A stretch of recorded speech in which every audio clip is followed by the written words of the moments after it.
Hi hello friends, welcome back to our channel. అందరూ ఎలా ఉన్నారండి? నేనైతే బాగున్నాను. మీరు ఎలా ఉన్నారో నాకు కామెంట్ సెక్షన్లో కామెంట్ చేశాను ఫ్రెండ్స్. మీకు ఎప్పుడైనా ఇన్స్టెంట్గా గులాబ్ జామ్ తినాలి అనిపించినప్పుడు ఈ రకంగా బ్రెడ్తో అయితే గులాబ్ జామ్ చేసుకోండి ఫ్రెండ్స్. చాలా అంటే చాలా బాగుంటుందండి. చాలా సింపుల్గా చేసేసుకోవచ్చు.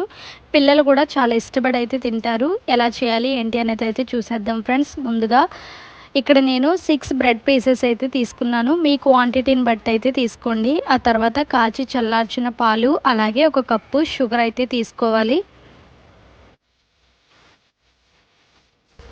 ఇప్పుడు బ్రెడ్ పీసెస్ అనేవి 4 సైడ్స్ కూడా నేను చూపిస్తున్న విధంగా అయితే బ్రౌన్ పార్ట్ అనేది సపరేట్ చేసేసుకోవాలి.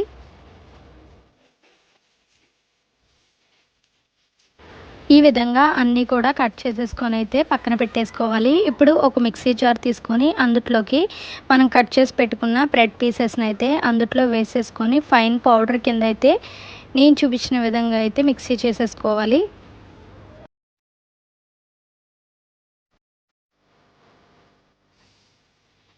ఇప్పుడు ఇంకా గులాబ్ జామ్లోకి సిరప్ అయితే ప్రిపేర్ చేసుకుందామండి. దానికోసం అయితే గ్యాస్ ఆన్ చేసుకొని ఒక గిన్నె పెట్టుకొని అందులోకి ఒక కప్పు షుగర్కి 2 కప్పుల వాటర్ అయితే పోసుకోవాలి. అలాగే అందులో కొంచెం ఇలాచీ కూడా వేసేసుకొని తీగపాకం అనేది వచ్చే వరకు అయితే లో ఫ్లేమ్లో పెట్టుకొని కుక్ చేసుకోవాలి. ఇది మరిగే లోపల మనం గులాబ్ జాములు అయితే తయారు చేసుకుందాం ఫ్రెండ్స్. దానికోసం అయితే ఒక బౌల్ తీసుకొని అందులోకి మనం మిక్సీ చేసి పెట్టుకున్న బ్రెడ్ పౌడర్ని అయితే అందులో వేసేసుకోవాలి. ఆ తర్వాత అందులోకి కొంచెం కొంచెంగా పాలు అనేవి పోసుకుంటూ నేను చూపించిన విధంగా అయితే మిక్స్ చేసేసుకొని ఒక 5 మినిట్స్ పాటు అయితే పక్కన పెట్టుకోవాలి.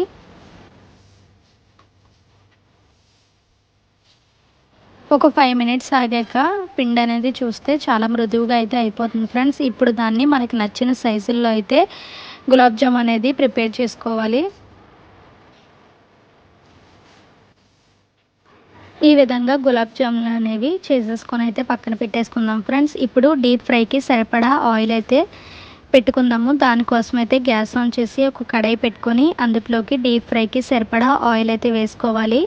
ఆయిల్ అనేది హీట్ అయ్యాక అందులోకి ముందుగా మనం చేసి పెట్టుకున్న గులాబ్ జామ్ బాల్స్ని అయితే అందులో వేసేసుకోవాలి.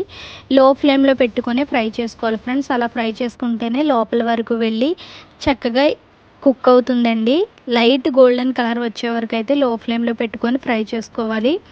ఈ రకంగా గోల్డెన్ కలర్ వచ్చేసాక మనం ముందుగా ప్రిపేర్ చేసి పెట్టుకున్న షుగర్ సిరప్లో అయితే వేసేసుకొని ఒక 1 అవర్ తర్వాత సర్వ్ చేసేసుకుంటే ఎంతో రుచికరంగా ఇన్స్టెంట్గా చేసుకునే బ్రెడ్ గులాబ్ జామ్ అయితే రెడీ ఫ్రెండ్స్. అంతేనండి, చాలా సింపుల్గా చాలా టేస్టీగా అయితే ప్రిపేర్ చేసుకోవచ్చు. తప్పకుండా ట్రై చేసి ఎలా వచ్చింది ఏంటి అనేది నాకు కామెంట్ సెక్షన్లో కామెంట్ చేశాను ఫ్రెండ్స్. అలాగే మరిన్ని మంచి వీడియోస్ కోసం మన ఛానల్ని సబ్స్క్రైబ్ చేసుకోండి.